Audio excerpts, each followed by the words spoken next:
Bonjour, je suis content de vous retrouver. J'espère que vous allez bien. Aujourd'hui, on parle de respiration. Je vous donne des astuces, des conseils pour bien respirer et pour utiliser aussi la respiration pour mieux se sentir, pour se sentir mieux en fait. Et souvenez-vous que tout ce que je vous donnerai comme conseil, comme exercice peut-être aussi, ne remplace pas les conseils d'un professionnel de la santé et encore moins une évaluation ou un examen clinique.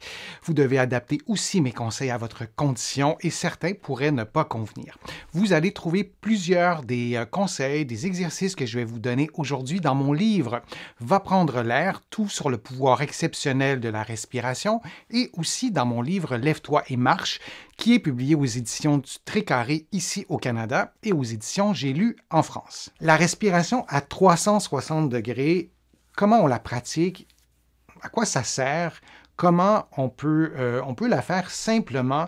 C'est une technique vraiment très simple. Vous m'avez posé des questions sur ça. J'aimerais aussi pratiquer la respiration à 360 degrés.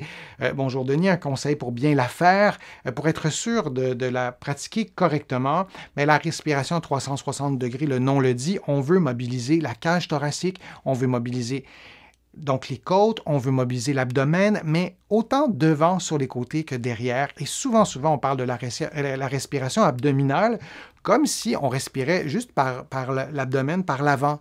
Mais la respiration, ça se fait à 360 degrés. Et moi, j'aime bien cette technique de respiration à 360 degrés qui nous rappelle que derrière aussi, ça doit bouger.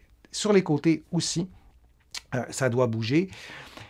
Je vous montre la cage thoracique. C'est archi complexe, la cage thoracique. Les articulations, il y en a vraiment beaucoup. Alors, lorsqu'on stimule la respiration à 360 degrés, on stimule chacune de ces articulations-là. Et je vous le montre aussi dans une vue plongeante. On peut voir aussi le diaphragme, qui est ce muscle principal de la respiration, qui est une coupole inversée avec les piliers du diaphragme qui s'attachent à gauche sur les vertèbres lombaires. Et tout ça, c'est en 3 dimensions. Et donc, je vous le montre maintenant dans cette illustration-là. Je ne vous l'avais jamais montré, cette illustration-là, que j'aime beaucoup. On a les poumons et on a le diaphragme qui nous est montré de façon isolée. Et lorsque votre diaphragme descend, il y a un jeu de pression qui se fait entre l'abdomen et les poumons et la cage thoracique qu'on ne voit pas sur l'illustration.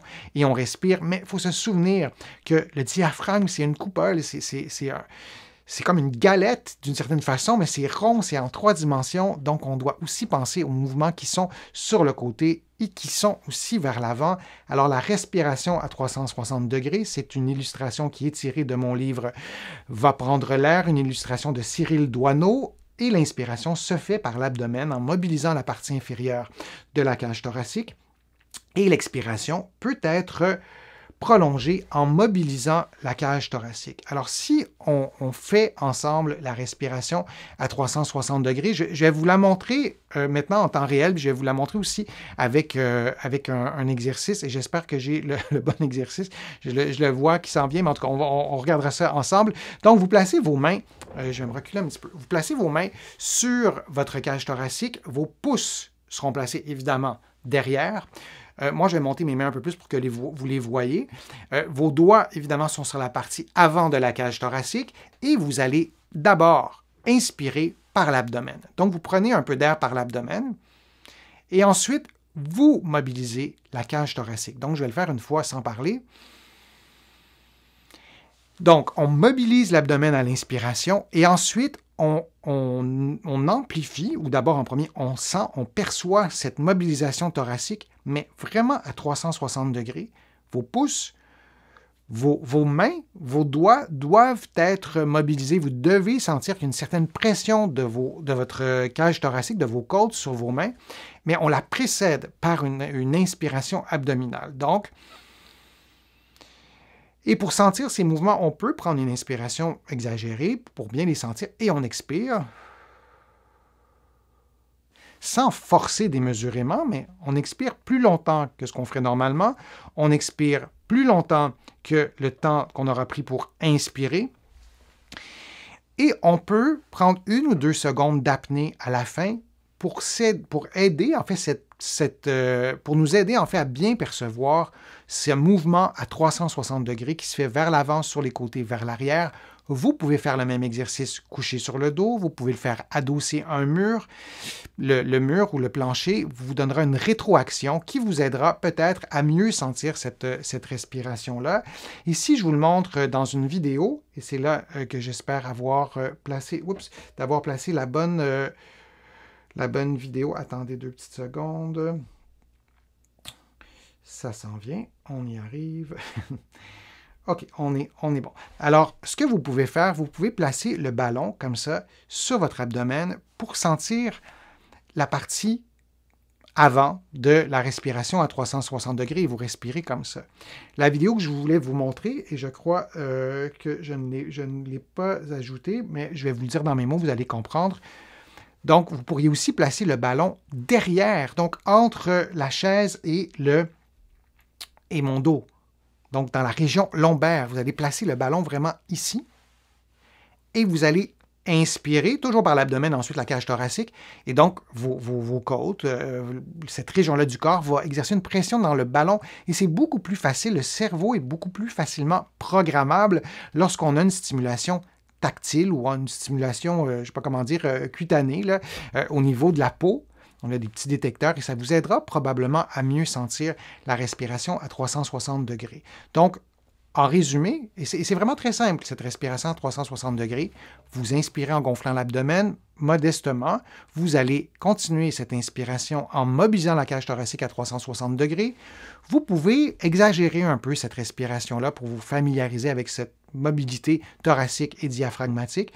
Et ensuite, vous expirez sans forcer démesurément, mais vraiment au maximum, vous allez sentir les côtes descendre, en fait, de façon exagérée, ce qu'on ne fait pas dans la vie de tous les jours quand on respire, et tant mieux, mais dans la respiration à 360 degrés, on s'en sert aussi pour mobiliser nos côtes qui sont articulées avec les vertèbres du dos.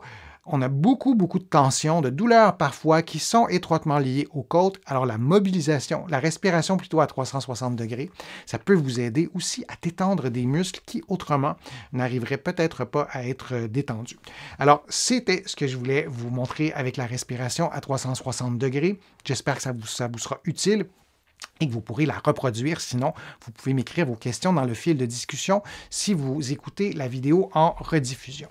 Je vous remercie de votre attention. Je vous remercie d'être aussi fidèle aussi à ma chaîne YouTube et vous allez aussi trouver d'autres informations sur la respiration dans mes vidéos. Vous allez aussi trouver beaucoup d'informations sur mon site web, le www.denisfortier.ca. Vous pouvez vous abonner aussi à l'infolettre. Vous allez trouver d'autres informations sur la respiration dans mes 2 livres Va prendre l'air, tout sur le pouvoir exceptionnel de la respiration, et vous allez trouver aussi des conseils sur la respiration dans Lève-toi et marche, qui est publié aux éditions du Trait-Carré ici au Québec et qui est publié en France aux éditions J'ai lu. Je vous remercie beaucoup d'avoir été présent. Merci aussi de vos contributions. Vous pouvez le faire maintenant sur YouTube. Il y a un petit cœur. Dans la plupart des pays, ça fonctionne. Vous cliquez là-dessus, vous pouvez faire une contribution. Sinon, vous allez voir sur mon site web.